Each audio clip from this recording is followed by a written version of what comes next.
Some of you know I am a huge old country fan, and as far as old country artists go, I think John Conlee is super underrated. There was one time I'm pretty sure he was spying on me from like some weird different dimension of time-space continuum. My first job out of college, I was a district executive for the Boy Scouts. At the time, our council used to hold this event called Weeblo's Experience. This was a big Boy Scout-style camping event for Cub Scouts before they transitioned into the Boy Scouting program. And the council, because they're cheap as fuck, made all the executive staff work it because they're salaried and they didn't want to pay the hourly camp staff to work it. Now, this event is in October in Minnesota, and I'm not really the campy type. I've climbed a long way up the evolutionary ladder to not sleep on the ground, especially in Minnesota in fucking October. But also, as many of you may know, I am a connoisseur of fine automobiles. And at the time, one of the cars I had was a 1984 Buick Electra station wagon. A state wagon, to be precise. The thing was fucking gorgeous, white with the faux wood paneling. This gigantic land whale powered by this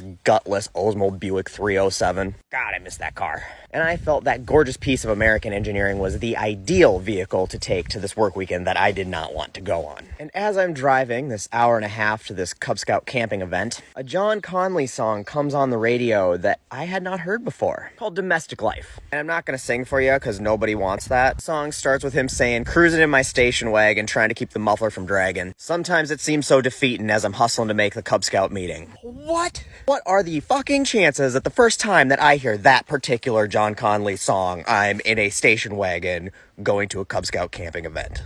For a work weekend that I definitely did not want to be going to. The song was written 4 years before I was born, but I'm telling you, he wrote that line specifically for me in that moment. I've never felt so seen in my life. Anyway, I finally make it to the event, and this was the first time that many of my coworkers had seen this particular automobile. And they started making fun of it, making jokes, making fun of me. You know, some people just can't appreciate fine art. Anyway, I set up my tent, and then I blow up my air mattress in the back of my station wagon because I'm not gonna sleep on the fucking ground like a heathen. When it was time to go to bed, I crawled in the back of my land barge and slept like a baby as it dropped to 40 degrees and thunderstormed. I woke up feeling well rested and refreshed. Made sure to go visit every single one of my coworkers that morning who had given me a hard time about my car to ask them how they slept.